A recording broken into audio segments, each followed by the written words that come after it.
On behalf of the National Newspaper Publishers Association, we welcome you to this special briefing with the White House. And we're so honored to have the Honorable Cedric Richmond, Senior Advisor to President Biden and Director of the Office of Public Engagement. I'm also pleased to be joined today with the Chair of our board, Chair Karen Carter Richards, publisher of the Houston Forward Times, and our Chair Emeritus, the distinguished publisher of the Los Angeles Sentinel, Danny Bakewell Sr. Uh, Karen, our chair, would you give some opening remarks? And then after Danny, we will bring the Honorable Cedric Richmond to the Black Press of America. Okay, thank you, Dr. Chavis. Congressman Cedric Richmond, on behalf of the Black Press of America, the NMPA, congratulations to you. We're so proud of you. We would like to thank you for this special virtual White House briefing for the Black Press of America to share with us highlights of the Biden-Harris administration's commitment to the African American community. We look forward to this ongoing series of briefings specifically for NMPA. Again, thank you to the Office of Public Engagement for this opportunity. And I'd like to thank the NMPA officials, publishers, and journalists who have joined us today. Thank you. Very good. Chair Emeritus Danny Bakewell Sr., you're known all over the country for your great work. Please give your opening remarks.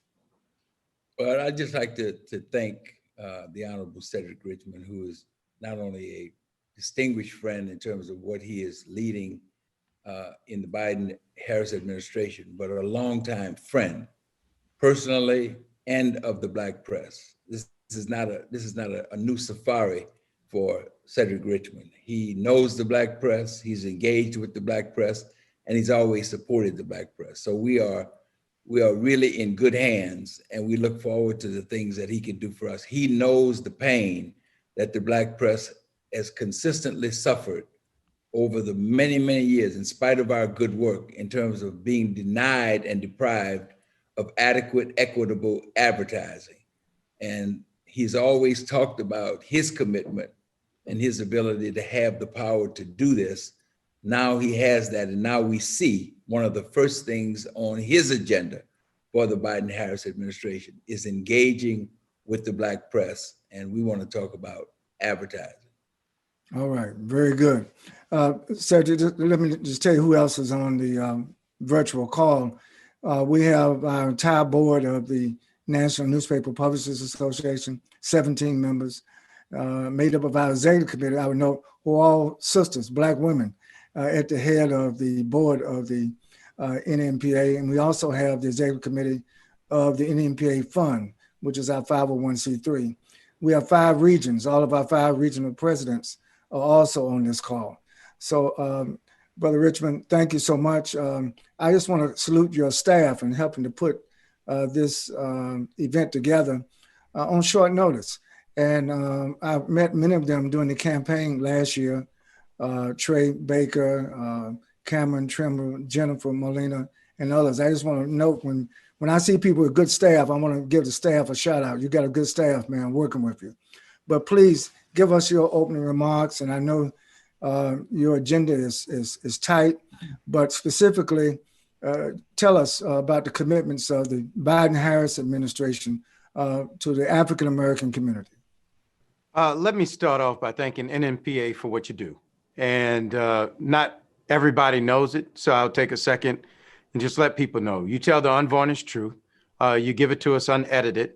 In many places, that is the most reliable news that people can get, whether they're picking up a copy when they leave church, whether they're picking up a copy when they leave their local corner store or grocery store, or in my case, whether they're leaving their Black bank in New Orleans. This is where they pick up the information that they know that they can trust. And so when I think about NMPA, I think about Louisiana Weekly in New Orleans. I think about the Data News Weekly in New Orleans. I think about the New Orleans Tribune, which is not an NMPA member, but they are telling the truth and doing hard work. And at the same time, they're active members in the community. And so that's what you do. And the news that you deliver to people that this may be their only outlet to getting the news. And so I believe that with that becomes recognition that you reach audiences that other people can't reach, which means that there's a niche created, and that to me, there's value in that niche. And so our administration right now, one, you may hear me say this more than once on this conversation, is that you should judge people by their actions in the past. And on the campaign trail, President Biden made himself available to you all because it was important. And when you saw his investment, he made investments because it was important. And so now that we're in the job of governing, if you just take COVID-19, for example, and our dire need to get everybody vaccinated, we do know that there's real skepticism in this country. There's real skepticism in the Black community. And you can't say that it's not without some basis in reality. So if you look at the Tuskegee experiment, you look at generally how African Americans are being treated, you now want people to just believe that the government has their well-being in mind. And the fact that it was created in 10 months with a president who was not fully transparent or believable, we know we have work to do to build up the trust in the African American community so that they take the vaccine.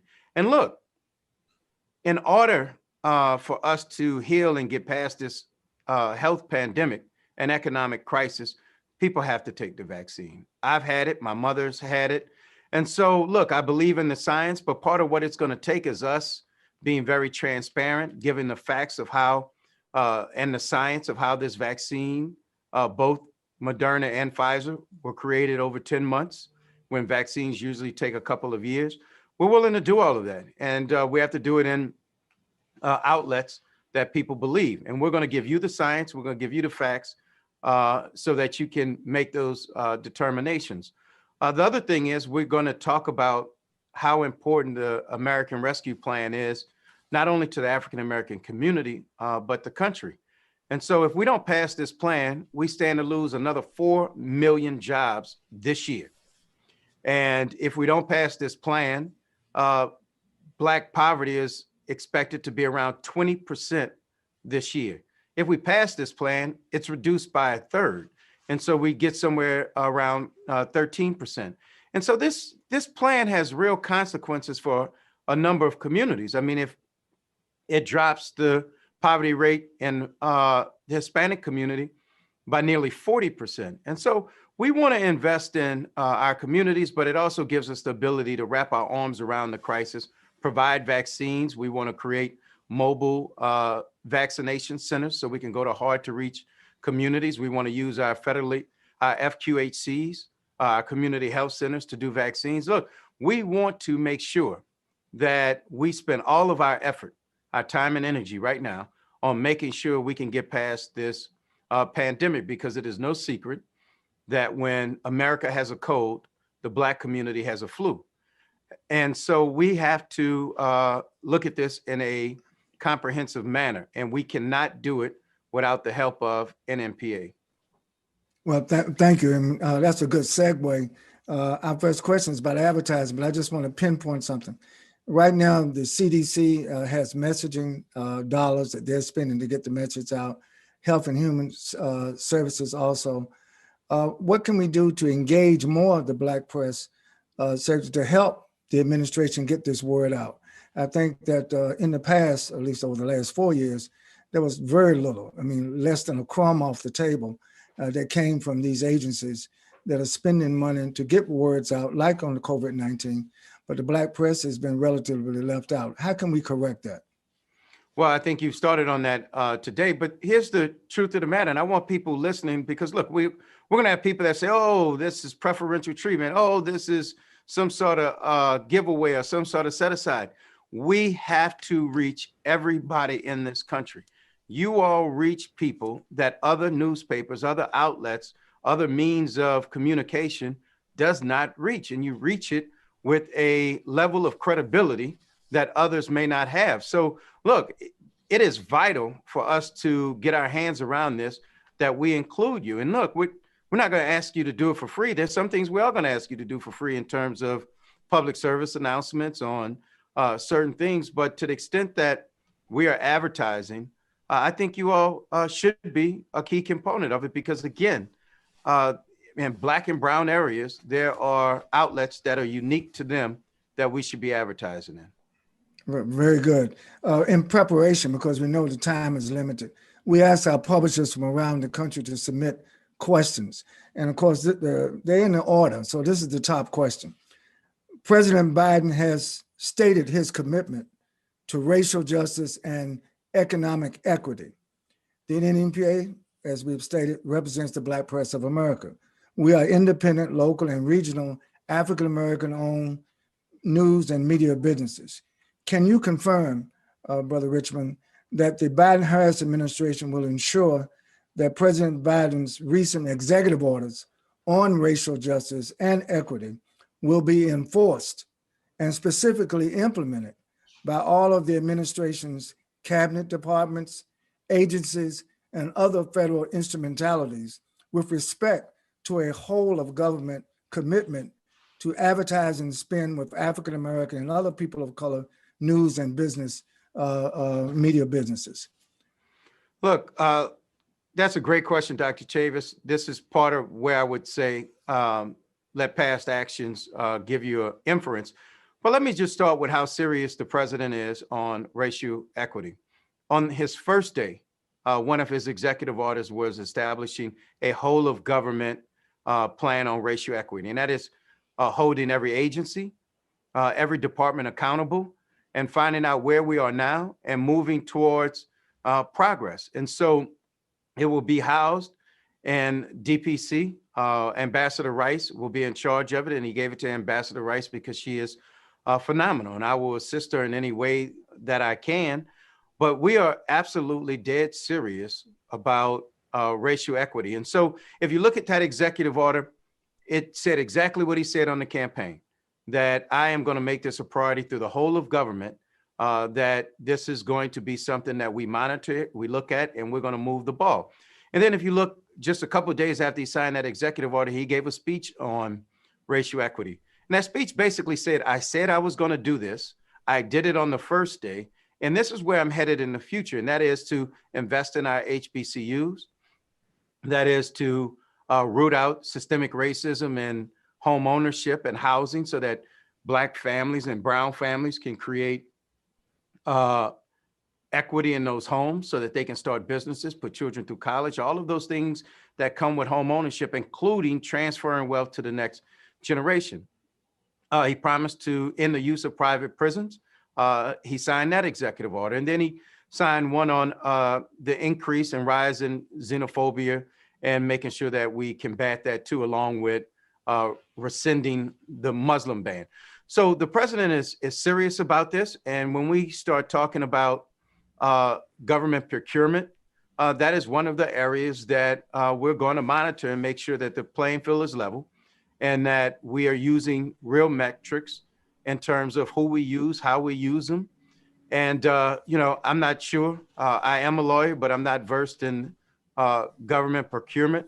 I don't know if I can tell you right here, right now, that there's some program that we will set up, but I can just tell you one thing, that all of the agencies understand that this president is serious about racial equity and broadening the scope of people that do procurement and provide goods and services within government. And I'll just close with this so you all will understand what I'm saying. If you look at the president's Build Back Better plan, his Buy America executive order that he created, there was racial equity components throughout his Buy America. It wasn't just Buy American, it was Buy American and do it through a lens of racial equity also. So we're going to be consistent about that through the administration. Very good. And that's good to hear.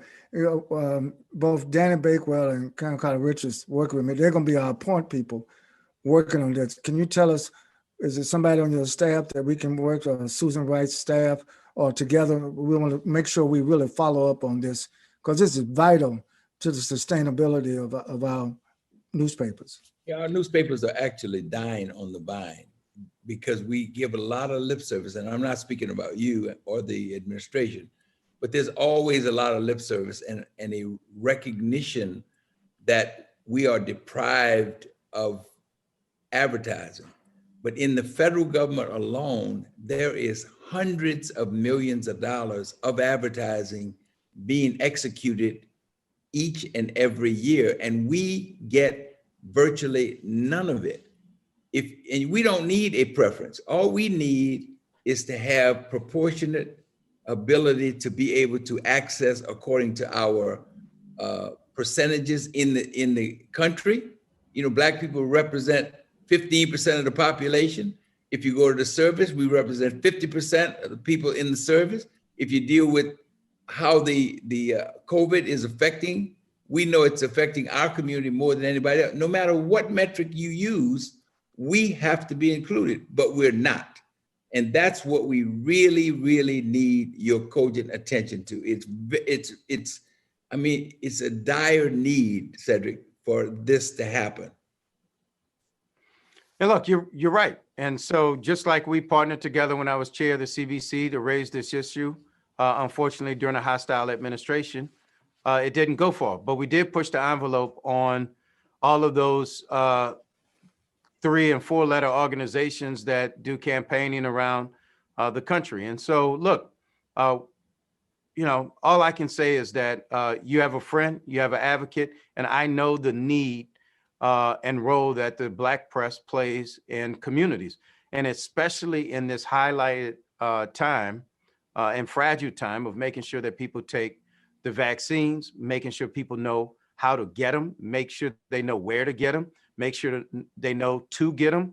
All of those things are important, and we're going to need your help. All right. Well, we're definitely going to work with you on this issue because that's vital, as Brother Bakewell has stated.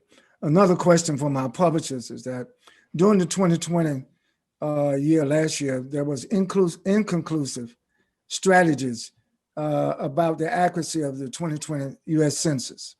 In many of our communities, particularly in the communities that we serve through the Black press, we believe that there was a systematic undercount of African Americans during the gathering of the census last year. Does the Biden-Harris administration have a plan to verify the accuracy of the 2020 census or any possible recounts so that our communities will not be undercounted? Look, a couple things on that. One, we understand the importance of the census. It dictates how we reapportion government, dictates how we redraw lines during redistricting. And we know that it dictates what communities get federal funds and how much. And so, no, we don't trust this last census that was done being as fair and accurate and inclusive as it should be. First thing we have to do is appoint a director of the census. And then we'll follow the procedures from there after we appoint a director. But you saw the president already issue an executive order on the census because the last administration decided that they would not count everyone that was in the country. And so that shows where we are on it. And then I think that when a census director is appointed, you'll see the seriousness of which we take making sure every community is counted completely. Very good. Brother Richmond, what are your top 3 priorities of the Office of Public Engagement with respect to the African American community? Look, in terms of the African American community, we want to make sure that people don't just come to the African American community for output, that they come to the African American community for input also, and that people understand that the African American community, just like brown communities, they should be co-architects in their future. You're not going to help us or help the Black community in spite of the Black community. There are thought leaders. There are other people out there that have spent a lot of time either in the community or in the classroom or in strategy meetings, figuring out how to move communities forward. And we want to make sure that they're at the table. And so that's where we are in terms of the Office of Public Engagement and making sure that we engage with the African American community. But the other part is making sure that, one, the African-American community is not left behind by the COVID response, and that as we invest in the future and invest in people, that we're investing in our communities. Very good. This next question is a two-part question. Has the Biden-Harris administration received a comprehensive list of issues that impact the quality of life of the African-American community, such as a national Black agenda? If so, can you share with us the major issues of that agenda that have been raised? And if not, are you open to receiving a national Black agenda for consideration by the Biden-Harris administration? Yeah, I have a couple answers to that too. The short answer is yes. And we have received many policy papers on what can and should be done to help the African-American community. Some highlight more of the issues that is facing than others, but they all provide a blueprint for addressing those issues. So from the Urban League to the NAACP to Color of Change to Black Lives Matter to the Black Lives Movement, all of, I will say this about the African-American community, our activists out there, our young activists, our seasoned activists and leaders. Everybody's been thought leaders on getting us to an agenda. And so during the campaign, you saw the president himself create his own agenda for the Black community based off of research and papers and policies done by a number of people, which was his Lift Every Voice plan. And so we're focusing on a number of areas after mentioning all those plans. One, when you talk about equity in the community, the president is very clear. Equity does not start and end with criminal justice reform. It ends with helping our entrepreneurs and our small businesses have access to capital. And with that, he's already said he wants to start a $30 billion fund that he's going to leverage 5-to-1 and create $150 billion worth of capital out there for African-American businesses. He wants to almost triple the funding in Title I schools so that schools in poor communities and communities that disproportionately house African-American students, that their resources are not 1/3 of what communities in more affluent neighborhoods have. He wants to raise teacher pay. He wants to embark on criminal justice reform. He wants to embark on policing reform. He spoke up after George Floyd and other Breonna Taylor and other incidents over the last course of the year, but he reiterated in his speech and in his inaugural that this is going to be an issue he deals with. And so I like the fact that we are looking at a number of issues, because far too often when it came to a Black agenda, people thought it started and ended with criminal justice reform. And we know it does not. Criminal justice reform and policing, those are highlighted and magnified by failures in the front on education, on police, on education, on investment in the Black community, and by systemic racism in government and other places. And that's why our whole of government order says that we're going to root out systemic racism in all of government, and we're going to do that immediately from day one. Very good. Well, you can count on the Black press to be there to report all of those actions. We're grateful for this briefing. Do you plan to arrange and to commit to having regular White House briefings for the Black press to assess the progress on the announced commitments and goals to achieve equity for Black American, for other people of color? Look, I'd love to be able to commit for the whole White House, but I know I can commit for me, and we can do this on a regular basis. And I'm sure that the press shop would do it. But I think what's important is to have metrics that we're using to judge our progress. And so that's why it was important for us. So for us to go through government-wide and establish and develop some baseline metrics of where we are right now, because we have to move the ball forward and we have to know and measure our progress. And so I think it would be a good thing for us to get together periodically so that we can monitor the press progress, and we can continue to push for things that the administration need and we can continue to find areas in which we need to do better. Well, thank you. Access is so key, so that we can reach you and get others in the White House. We're trying to get the credentials from the White House Press Association. I know that's a different organization, but we ran into some challenges. The people running the White House Press Association didn't even know what our entities were, and because they kind of cater to the mainstream. But I think it's so important to have the Black press represented in the White House briefings. I'm talking about daily, as well as on special events. So we'll be dealing with some of your staff. Maybe you can help us make sure that there's a little bit more diversity and inclusion in the formal White House briefings. But I can move on.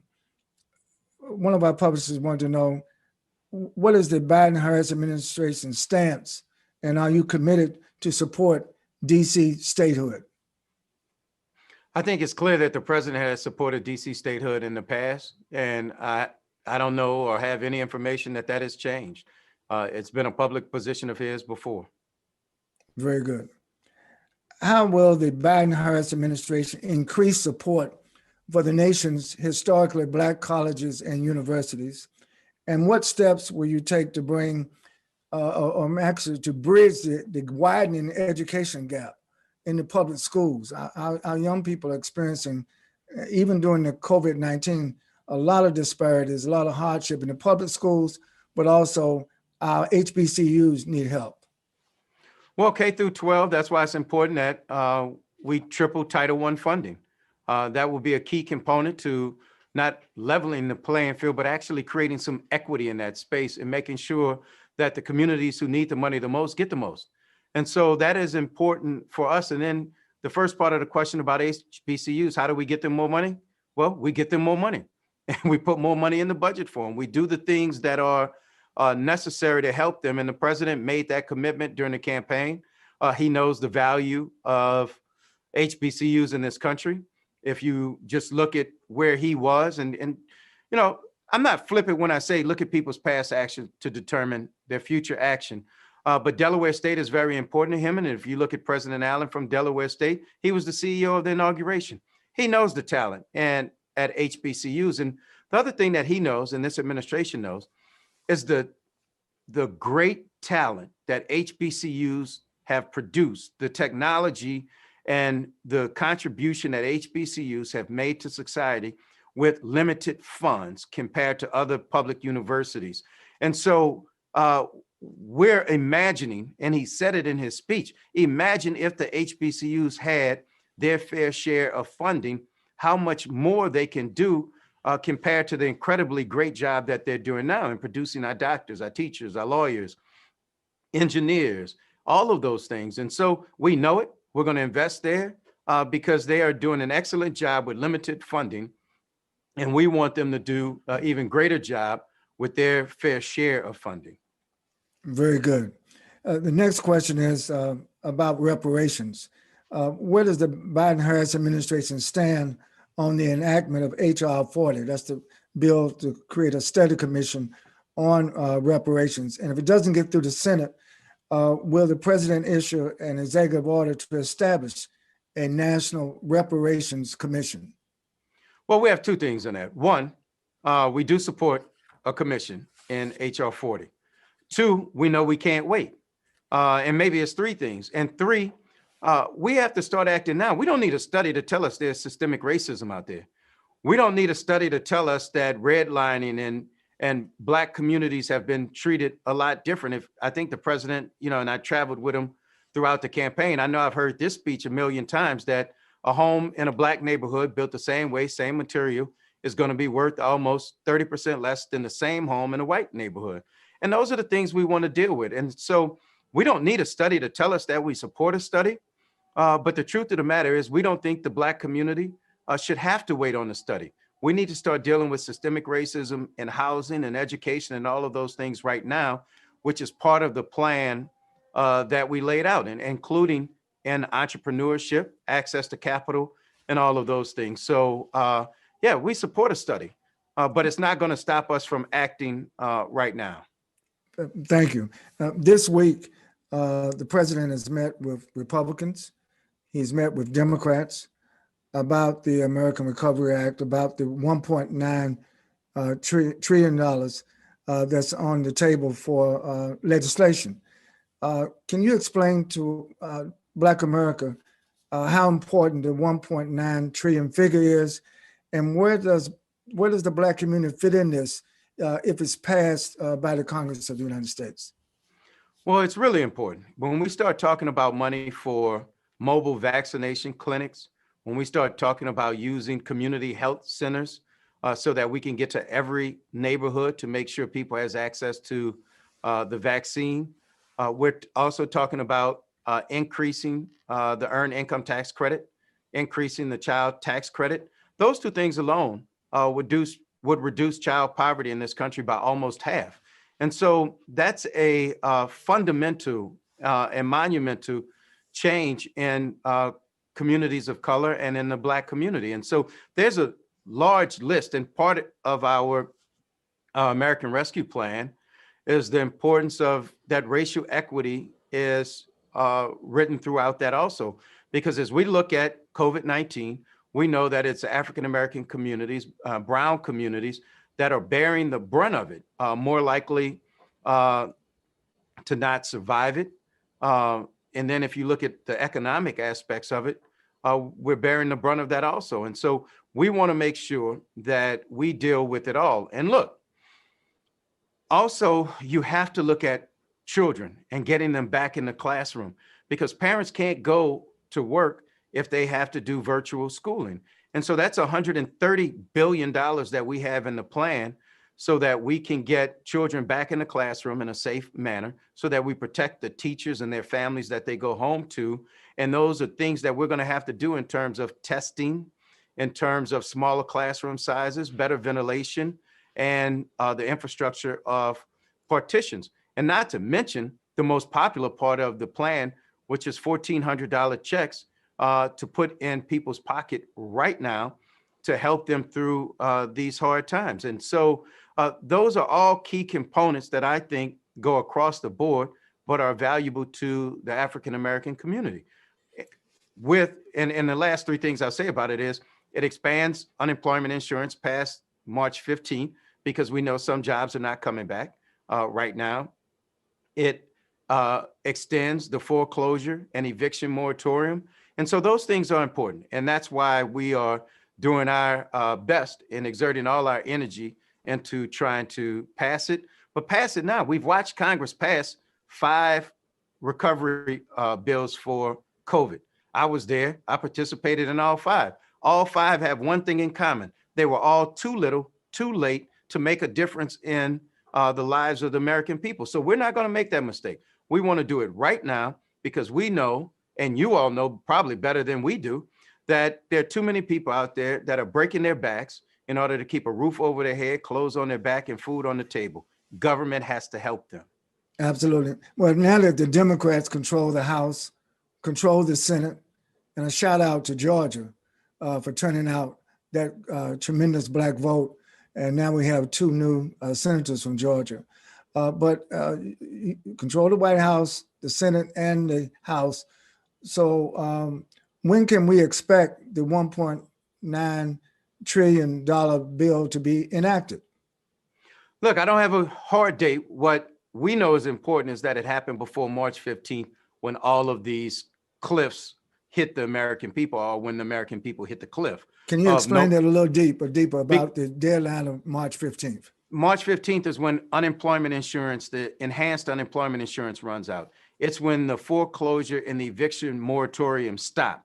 And if we don't give the American people help before then many will be facing evictions and foreclosures. Many will be left without unemployment insurance, but more importantly, they won't have a job they can go to if they wanted to. And so if we don't pass it, we're going to lose 4 million jobs this year. And so that's why it's so important to do it before that date. But we want it done as quickly as possible. So you saw both the Senate and the House pass the initial steps so that we could start refining and creating the bill. And so we're going to keep moving. And look, full disclosure, we are doing outreach to our Republican members in the House and the Senate because we want them to come along with us. But we're not going to compromise our values, and we're not going to delay aid to the American people. This bill is already bipartisan.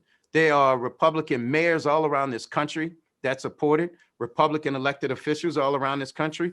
And by the way, 50% of Republicans in the country support the American Rescue Plan. So it's bipartisan, and we won't let Congress hold us hostage in delivering help to the American people. So we're trying to get it done as quickly as possible. Thank you.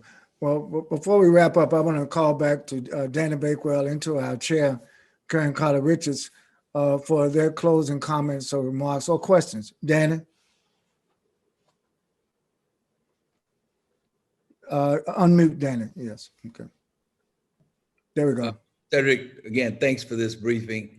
I just want to ask one question. Do you think it's appropriate, and do you think that you can persuade the president to sign an executive order specifically dealing with advertising in the federal government?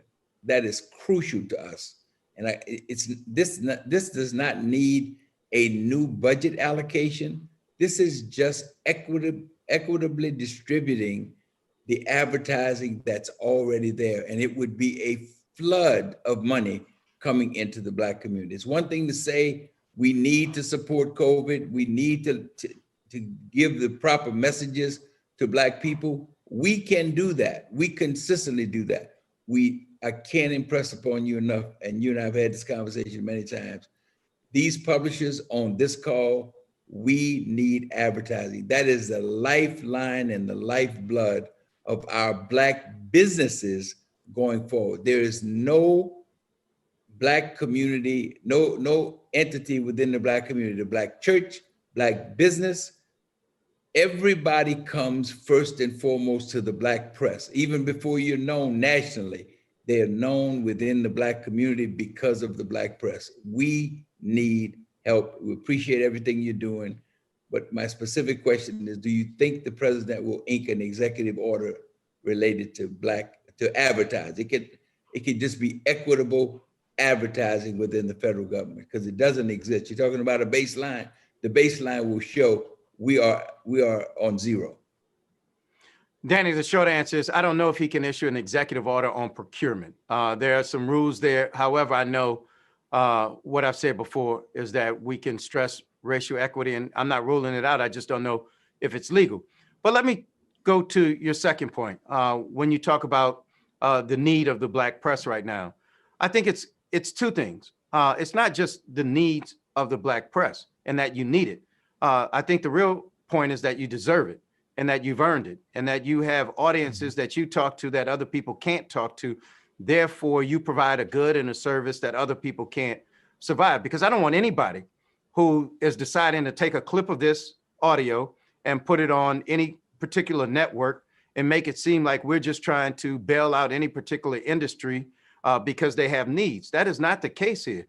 The Black press has earned this. They deserve it. They reach communities and people that we can't reach as a government or mainstream press. And if we're going to get our arms around this pandemic, is we're going to continue to recruit for the Army and the armed services, right. And whether we're going to do the census, whether we're going to do it for health and human services, all across government. If we're going to make government accessible to everybody, first they have to know it's there. And that's why I believe that you all have earned it by showing that you reach people that other outlets don't reach. Very good. We only want equity and reciprocity, nothing. Absolutely. Exactly. Very good. Thank you, Danny. And Congressman Richmond, thank you for that sober response. And, I always say that when you ask a sober question, you get a sober response. Now we want sober action to make sure that we see progress in this, because this has been a lasting problem on many administrations. And I think the Biden-Harris administration prides itself for being the most diverse and inclusive administration in the history of America. And what Dan is saying is if there's anybody that's going to do it, we should have it done now where our Black press can be included.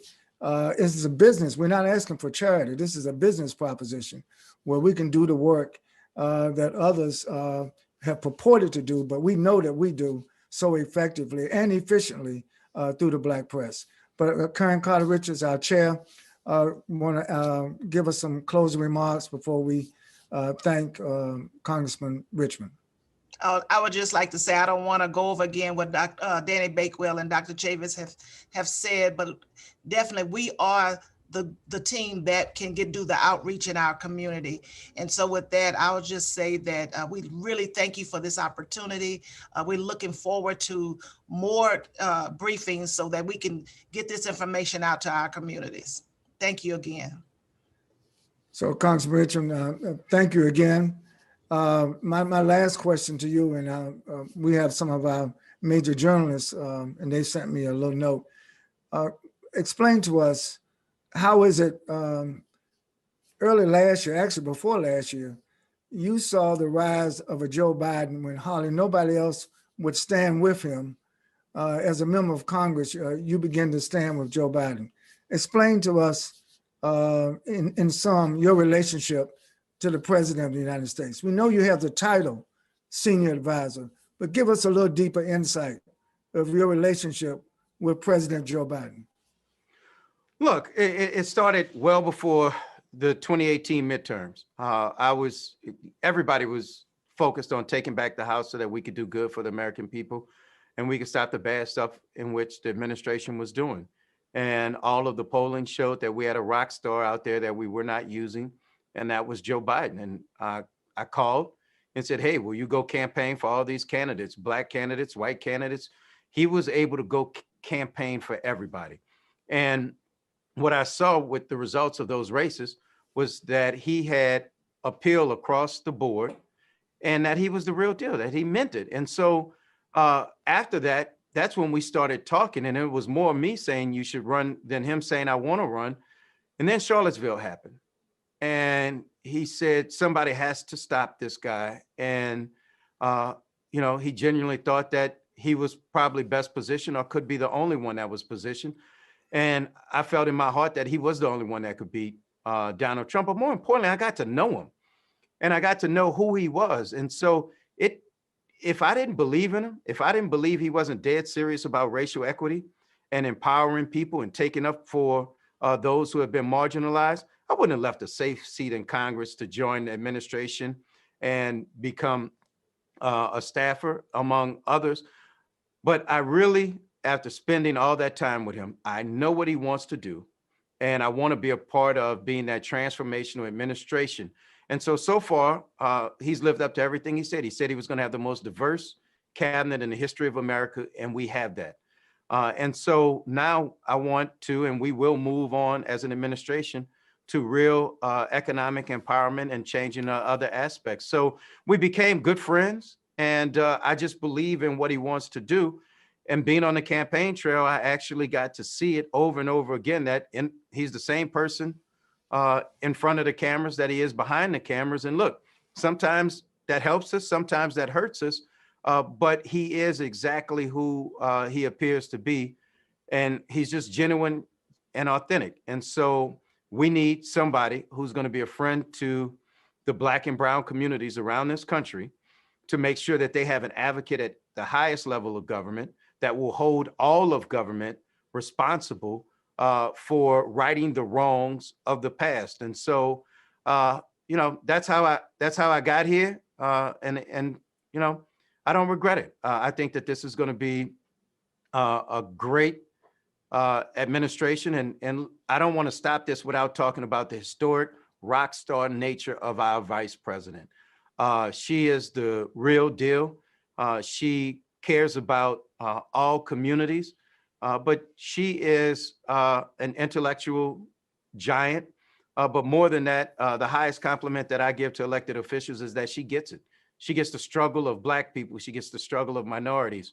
And she is spending her days figuring out how to help all communities, but to make sure that she does not forget where she started representing people. So she's been phenomenal to work with. And I was impressed with her on the campaign trail, but I'm more impressed with her as I get a chance to see her work every day.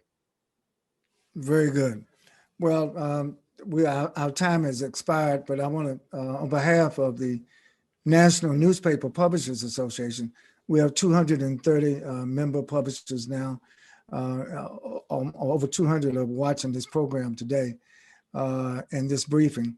And we want to thank you, Cedric Richmond. We look forward to the next briefing. In the meantime, please we're going to count on you, and I want you to count on us. There's reciprocity. You know, we're going to do our job, help you get the messaging out. We know that the American Rescue Plan is so important, and if there's anything that we can do to help get it through Congress in terms of raising public awareness, you can count on us. But for this briefing, thank you on behalf of the Black Press of America, and may God bless you. May God bless the President of the United States, the Vice President of the United States, the whole cabinet, and may God bless America. Thank you.